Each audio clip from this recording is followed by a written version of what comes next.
Hello and welcome to the Consistency Project with EC Sinkowski. My name is Patrick Cummings. In every episode, I have the privilege of having a discussion with EC on subject matters that range from nutrition to fitness to the choices we can all make to live a healthier, more functional life. By exploring both the principles at play and the actions worth carrying out as a result, it's our goal to get you thinking, get you moving, and get you taking more consistent steps toward optimizing your well-being. Thank you so much for tuning in to the episode. How are you, EC? We're like halfway down memory lane. I know, we're rocking and rolling. We are continuing our conversation from the previous week. We've recently, within at least the last month, we crossed over 1 million downloads. So we did an episode of kind of top 10 takeaways from that. And then we wanted to also follow up with kind of just use that as an excuse to look back over the last 100 plus episodes and come up with where we just kind of came with like the top 30 episodes that we've done so far. And we talked about this a little bit in the previous to last episode. We won't harp on it too much. But when we say top 30, it's not just like, here's the 30 most popular, because podcast numbers are weird and episodes that came out a year ago tend to do better than episodes that came out 2 weeks ago.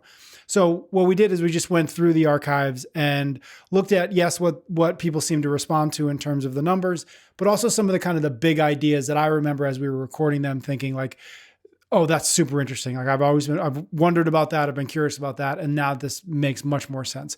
So kind of a non-scientific look at what we determined the top 30 episodes to be. So again, if you haven't listened to and we're doing this chronologically. So if you haven't listened to our previous episode, go on back. We start from the beginning of the podcast there. We got through the first 15. We're going to jump into the last 15 in this episode. Any other preamble you want to add before we dive right back in? Just that any kind of stats or references that I would have, articles for, those are going to be in the show notes for the original episode. Got it. Cool. All right, let's get right back into it. We are, as I said, we're doing this chronologically. So we are into August of 2021, our 46th episode, and we called it On Supplements and the Worried Well. Yeah. The supplement industry has grown from $4 billion with about 4,000 products to a more than $40 billion industry in the US. I'm talking about here with more than 85,000 products. And this huge growth is largely due to the regulation that treats supplements more like food than drugs, which basically means these products can be released to the market without any proof of effectiveness, as well as other issues regarding kind of their purity. So said another way, supplements don't have to do what they claim to do, and they might not contain the substance that you're buying it for, particularly at the dose that you think you're getting. And they might also have some contamination of substances that you don't want. And so this lack of regulation really allows for poor quality supplements to just get by on slick marketing campaigns. And a lot of this gray area in supplement marketing is because of what's known as structure function claims. Basically, they explain what a chemical compound does, like calcium builds strong bones.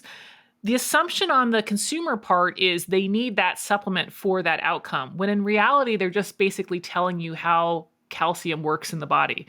And the supplement also isn't in context for you specifically. Do you actually need more or less calcium, right? Do you already have normal or high enough bone density, right?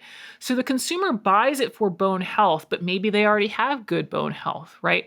Or maybe if the person doesn't have good bone health, is the supplement at the right dose to correct the issue? And so that's really how a lot of this stuff gets by on these claims that people interpret it as, oh, it's giving me the outcome, when really they're just explaining how that nutrient might be used in the body without any real clinical outcome. And so I think what we really mentioned in that podcast that I like to re-highlight as well is that I think we have this innate fear of pharmaceutical drugs, and we seem to be less cautious and way more open to supplements. And I think that we should bring the same level of scrutiny and caution to supplements that we do to pharmaceuticals, because there's a lot of money to be made in supplements, and they really do prey on this notion that, hey, you need this to have a healthy and a high quality of life, or what we call the worried well. Got it. Okay. 49th episode from September of 21 on figuring out the right amount to eat. Yes. Gosh, this is a popular question. How much to eat? Everyone wants to know it. How much is my total calories, right? And unfortunately, we spend a lot of time spinning our wheels, going to websites and apps and even coaches to give you these numbers. And oftentimes they just pick some number off of these different sources and they start. Yet we have a way, way more accurate way to do this. It's just that a lot of people aren't going to be patient enough to go through that process. The most accurate and sustainable number is to weigh and measure everything that you are currently eating for at least a week. And then you just take the average of that, take the average calories and macronutrients. And when done honestly and accurately, this would then really be your maintenance level of calories and macros. Now, sometimes people don't like that because it's like, well, I don't want to maintain my current weight. It's like, I want to lose weight. And it's like, okay, well, that's your baseline. And then you just take a 10% deficit from there, hold steady there, and then see what happens. I think there's two really reasons why people don't like it. It's not an immediate response. Mm-hmm. I didn't plug my numbers in and get my exact numbers back. But the second one is I think there's also this fear that it's not scientific because the apps and the trackers, they have data and all of that stuff. And so it seems like it's more scientific, yet this is going to give you the most accurate and sustainable answer. I'm just going to make a mention for anybody who's watching the video. Graham, the dog, I don't think he's ever made an appearance in the podcast, but he's like, you've been talking for too long and now I need you. Yes, he's pretty cute. And yes, named Graham after the 800-gram challenge. Of course. All right, we're going to keep rolling. You may have to go, yes. I don't know, throw a ball for him, but we're going to keep on rolling until he gets really disruptive. Right. Okay, I think we are on our next one, also from September 21, 50-second episode, and we called it On Measuring Recovery to Optimize Performance. Yes. Okay, improving your performance does require a balance between training and rest or training and recovery. And too much training will, in fact, lead to overtraining and burnout at some point. And so there's been a lot of effort to figure out different biomarkers that would best estimate when someone is overtraining, but before it really starts to affect performance, because this would be the way that we could optimize training volume for each individual athlete. It's a great idea. The problem is we haven't been able to identify a biomarker that adequately can identify when we're in that phase. And part of the reason why this is so complicated is there's lots of different systems involved with potentially overtraining. It could be hormonally driven. It could be immune system driven. It could be structural, overuse injuries. It could be even psychological. I just need a break from this type of stuff. Mm-hmm. Now, one of the ones that's really popular is this idea of the dysregulation of the autonomic nervous system. And that's where this measuring the heart rate variability has become quite popular. We've got a whole episode going into the fact that might not be the best way to measure it.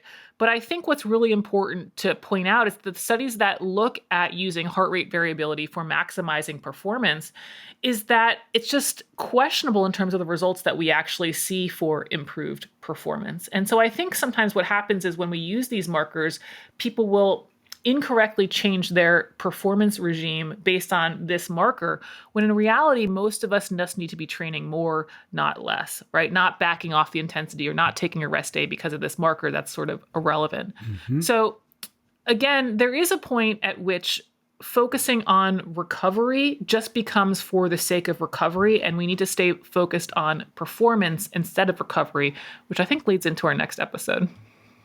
Perfect segue from October 2021, 53rd episode on how to predict optimal performance. Yeah. So there's this idea that, hey, for peaking for an event, we have to go through this period of supercompensation where essentially it's after kind of a heavy training block or session, you rest and recover, and then we'll have a higher level of performance. And basically, this is just how the body adapts. You give it a stress, and it adapts to a higher and more competent level. But when you're trying to look at something like the CrossFit Games or any sort of specific event, there's this fine line of stressing the body enough, but not so much that we overtrain, which we kind of just touched on. And there are really these three stages of overload that can be described as 1, functional overreaching, then 2, non-functional overreaching, and then 3, overtraining syndrome, where they're sort of on a continuum from sort of less severe to more severe. The reality check for a lot of us is that we're not in any of these stages. Like, exercise itself does not immediately put us into functional overreaching. That's sort of the first takeaway, and why I kind of said in the last thing that a lot of us needs to focus on working out more, not less. But what's also really interesting for those people that are working out a lot is it's actually desirable to get into this first stage of functional overreaching, because this is where we've reached or pushed the limits of our training, but not so much that we're actually now overtrained.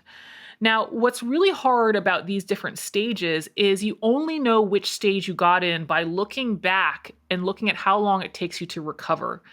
And so to predict optimal performance, you're not going to know which stage you're in at the time. You only know looking back. And so this is why you actually just have to track on your performance to predict optimal performance. That there is some point that you're going to have decreasing performance. You potentially have entered the functional overreaching or the non-functional overreaching. That's the point at which you're going to have to back off.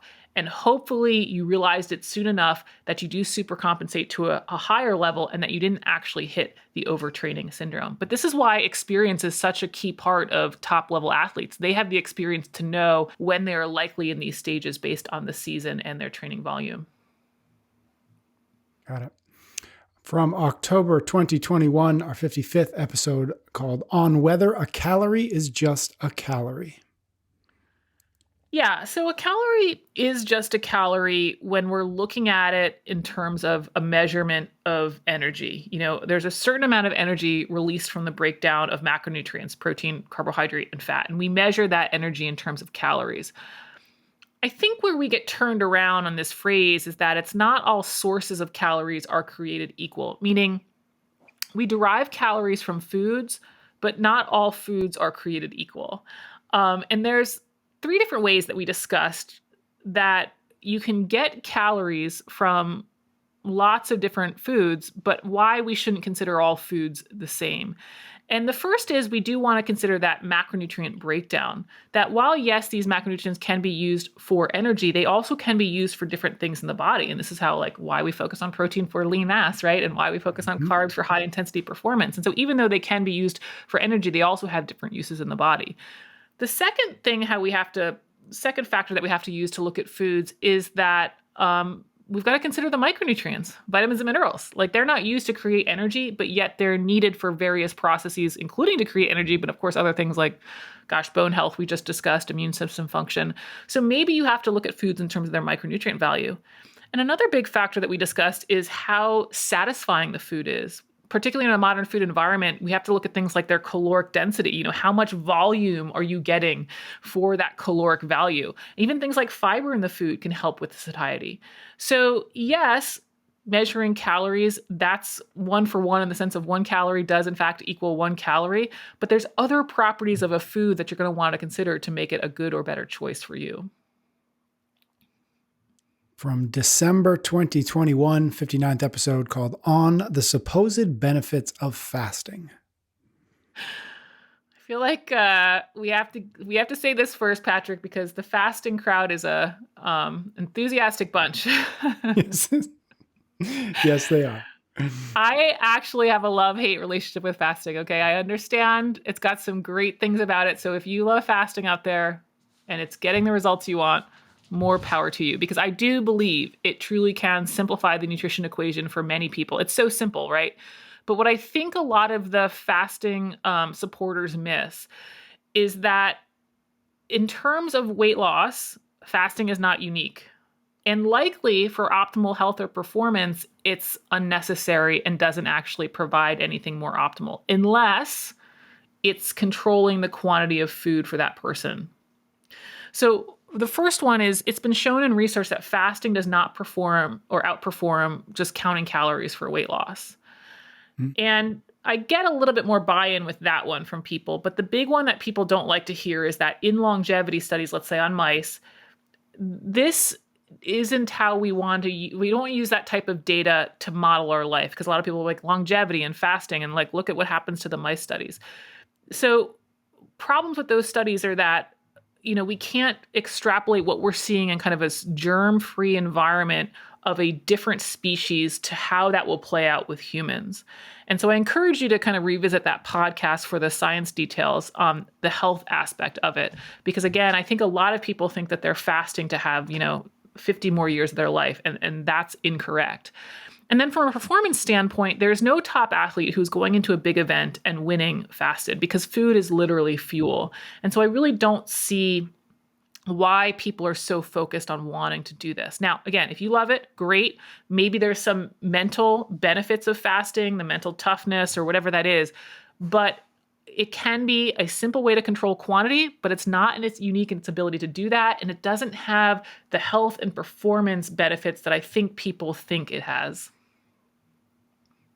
63rd episode from January 2022. We are entering 2022, called On How to Fuel Performance. Yeah. So fueling performance in terms of creating energy really just means having the right amount of nutrients on hand for the duration and the intensity of the given exercise. And so in this process of breaking down those macronutrients, protein, carb, and fat, we create the molecule ATP, adenosine triphosphate, and that allows our muscles to contract and do work, the pull-ups, the running, the deadlifts, whatever it is. And so you can think about fueling very much like a fuel tank. The only kind of stipulation is that macronutrients are preferentially used for different tasks. So it's sort of this blend of fuel is going to differ based on the activity that you are doing. Protein is needed in the really short, high intense efforts, like, 3 rep max deadlift. Carbs are going to be more needed for those short, high intensity things, the 10-minute, AMRAP and CrossFitter or something like that. And then fat is more preferentially used in the longer, slower, steady stuff. Now, assuming that you're eating enough protein and you're not doing continuous high intensity work for, let's say, 90 minutes or more, and you're really not trying to target some really low carb diet, I don't think that you need to worry too much about specific fueling. I think a lot of times people worry about these really specific ratios when in reality you have plenty of fuel around with some really basic diet approaches that you hear all the time here. Your workouts are 20 minutes, like that. You're perfectly adequately fueled for that. It's only in cases where the duration is great enough and the intensity is great enough that we have this potential to run out of fuel and specifically carbs. And this really starts to kick in around, again, this 90 minutes plus zone. For most of us doing kind of recreational type CrossFit, functional fitness, less than an hour, with a very moderate approach to the diet, you have enough fuel on hand. 65th episode, also from January 2022, on practical strategies for dining out. Yeah, eating out is very likely a contributing factor to our obesity epidemic. We've doubled the number of calories consumed in restaurants since 1970. This is another interesting stat. On any given day, nearly 1/3 of American adults are eating at a full-service restaurant, and about half are at kind of a fast food restaurant. And restaurant foods just typically contain more calories, a lot because of fat, often because of sugar, though, as well. And you have to remember that restaurants really aren't that motivated to make it more healthy. They're motivated to have it taste good, right? They want you to have a good experience and to come back. Now, based on the number of calories that people get a day, this kind of 2,000 to 2,500, right, on average, as well as the fact that people tend to break this up into kind of 3 meals, maybe a couple snacks like that. I think many people would be in a very good spot if they thought about their meals as about this 500 to 600 calorie range. And it's pretty hard to do a meal at a restaurant in less than 600 calories. And that's, again, both because of the ingredients, typically higher fat than you would do at home, but also just the portion size. Our portions are huge. And so therefore, the total calories end up being quite high. Now, in the US, chains are required to give that information on the menu, and I encourage people to look at it and use it. I think you'll be shocked to learn that there's salads with over 1,000 calories, that half portions can contain 800 calories. But, if you're eating out a lot and you really aren't sure why you aren't losing weight, this may be a trade-off that you have to apply to get after the goals that you want. Got it. 74th episode from April 2022 on creatine and refuting BS. So we talked about in that one Brandolini's law, which is this BS asymmetry principle. And it's this internet adage that sort of emphasizes the difficulty of debunking false and misleading information. And basically the principle is that the amount of energy needed to refute BS is an order of magnitude larger than is needed to produce it. And so we've got so much evidence that in favor of using creatine, including its safety. And yet it continues to be plagued by different beliefs like kidney damage and hair loss and dehydration and cramping, which just isn't borne out in the research. And it's so interesting how much research we have on it. We have over 300 studies with creatine, and there's so many other supplements that don't even have anywhere near that. And so we have a really good amount of evidence for creatine. That's why it's in my worth a shot bucket. Out of those 300 studies, we find that 70% of those studies do show some statistically significant results. And when we look at what kind of result we're talking about, not just statistically significant, but like how much of a result are we seeing, especially in things that are kind of power or strength-based anaerobic type exercise, we can see an improvement of 5 to 15%, which is huge in terms of performance. Now, I do always like to say that, we haven't found a magic pill here. We have to look at the type of training the person is doing. Is it really relevant for them to be taking creatine? And we also, of course, have to have adequate protein in the diet. Hey, let's get some fruits and veggies. Let's eat the right amount of food. We have to have all of that stuff in place to really be able to maximize performance. But a dose of 3 to 5 grams per day with any type of creatine monohydrate supplement is just fine and can be worth a shot.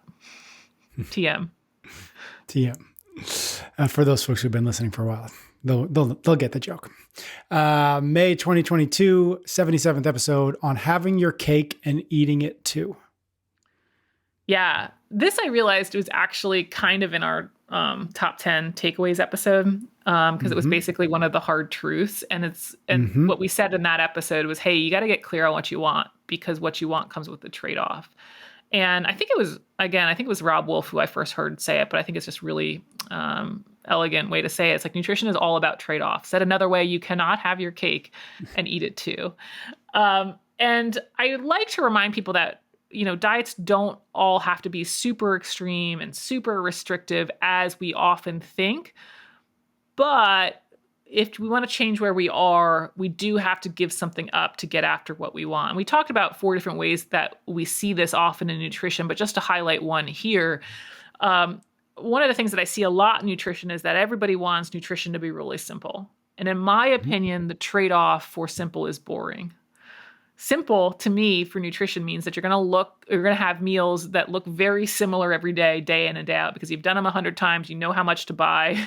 They don't take any time to prep. You probably know the macro counts, so they know they fit in the budget, all of that stuff.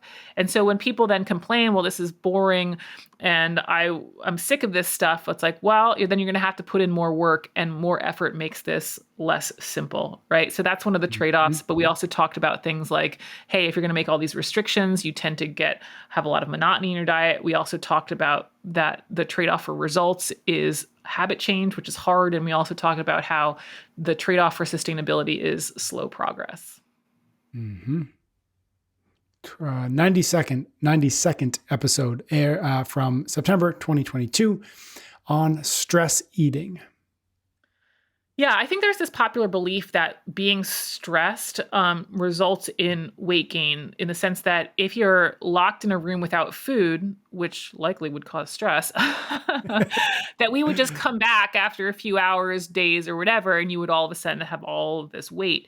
Yet in reality, or weight gain, in reality, you would actually lose weight because you don't have the food in combination with the stress. And so that's what often gets overlooked in this kind of stress equals weight gain equation. They're not spontaneously gaining weight. It's how they're handling the stress, i.e. they've changed their food behaviors to then consume more calories than they need. There has to be that caloric surplus to result in weight gain. Now, we do find our modern food environment is a great way, to eat more calories than we need, especially when we're stressed. It's sort of this mid-level chronic stress that I think a lot of people do have in their lives. And it's the temptation of these highly calorically dense processed foods to set off that dopamine response that oftentimes we do stress eat as a coping mechanism. And therefore, that stress eating results in weight gain. And so, yeah, from an application point of view, this is why we talk about all the time, hey, it's best to keep the home environment clear of any of these sort of binge-worthy foods, and to get enough sleep and to get enough exercise to help regulate appetite and mood, because again, stress eating can be our response to the stress.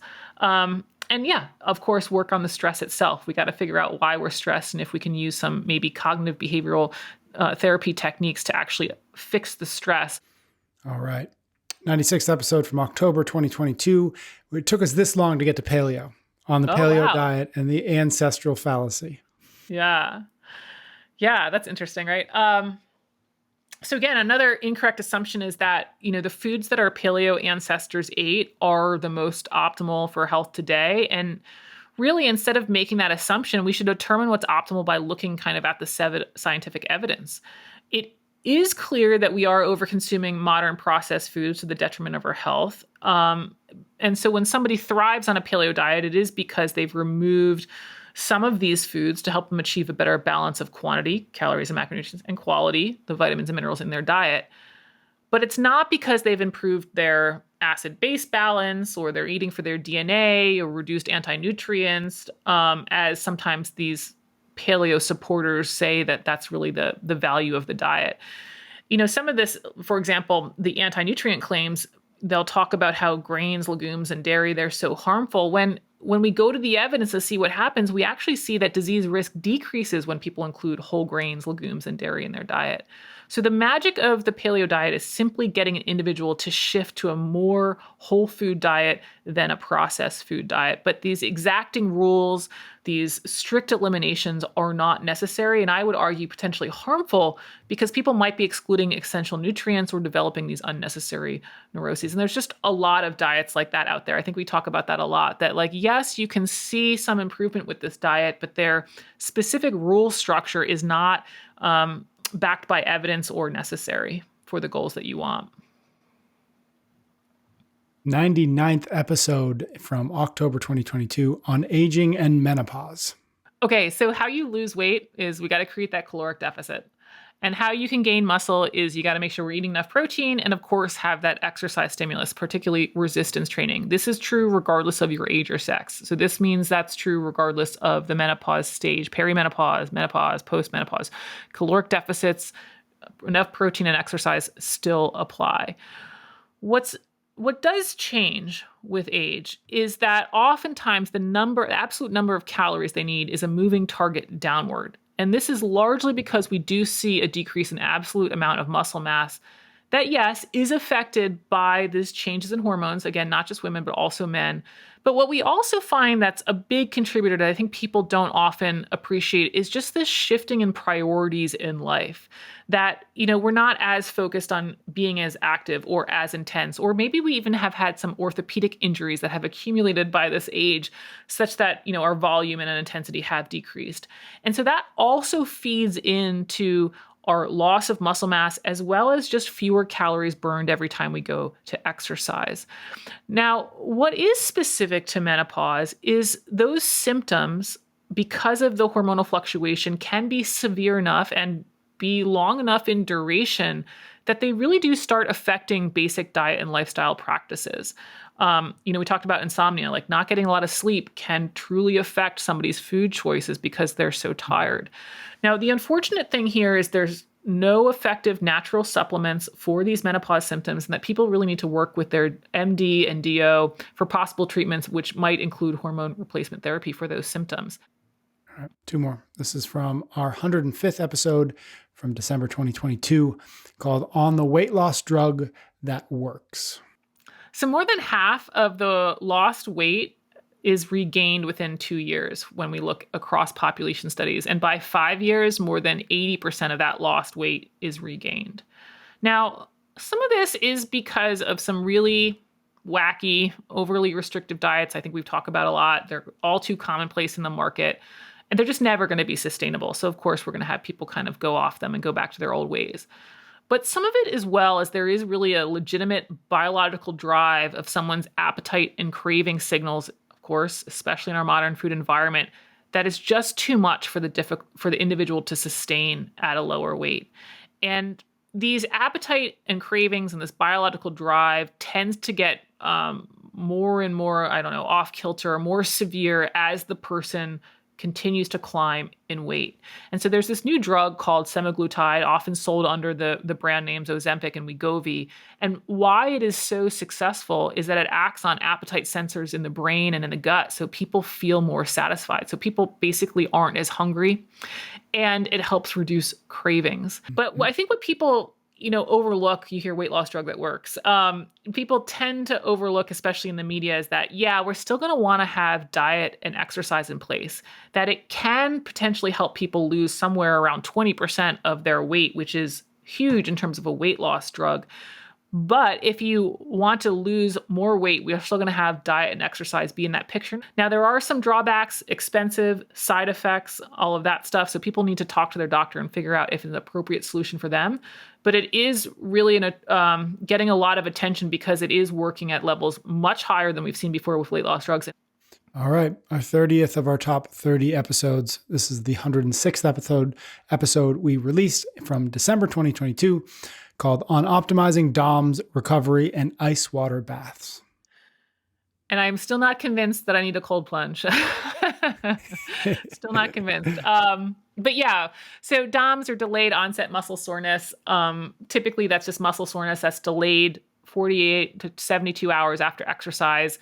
Basically, too much volume or loading on the eccentric portion, which is kind of the down or the lengthening portion that we would see, let's say, in a squat. Unfortunately, there isn't really a way to diagnose DOMS in the sense that, like, at what point do you have DOMS or not? And also looking at DOMS, while it probably does reduce like force production of the joint and it comes with this uncomfortable stiffness and swelling, we don't often see that it translates one for one, that it negatively affects performance. And just the reality check on that is like, find me the champion or the high level athlete who has never trained or competed through DOMS. Like, I'm sure they don't exist. So again, a lot of this stuff in the recovery space will fixate on stuff like, okay, we've really got to get rid of DOMS, while forgetting that we actually have to look at, does this translate to improved performance? Now, we do find that things like massage and active recovery and compression garments may actually reduce DOMS pain and therefore have value in the sense of quality of life. Like, obviously, it's uncomfortable to be super sore, but we don't find that those strategies actually pay off in the sense that now the person also has a better back squat or whatever, a faster 5K time. And one of the things that we talked about specifically, of course, in this episode was the popularity of ice baths. And what's really interesting about this is when we look at research of repeated exposure in a training block, so not just one ice bath, but hey, this person's doing a 6-week cycle and they get in the ice water bath every day or every third day or something like that, we actually find that the ice water baths do nothing at best, and at worst actually harm resistance training adaptations or explosive power adaptations. Now, again, if you love ice plunges and you want to keep on keeping on because you just enjoy them, or maybe you have some mental toughness benefit of them that you enjoy them, fine enough. But we don't have the evidence that it's really improving recovery in any way that is paying off in better performance. Fantastic. All right. My assignment at the last one of these episodes we did, the last episode, was if any one of these or pick one of these that we went through, which one piqued your interest the most, which one felt like it was worth a revisit. Go back, listen to it. Let us know what you think. Thank you, EC. That was a lot of work to recap all of that. So I know I appreciate it. I'm sure other folks do. Thank you, everybody out there, for your ratings and your reviews. EC and I will be back next week for another episode of The Consistency Project.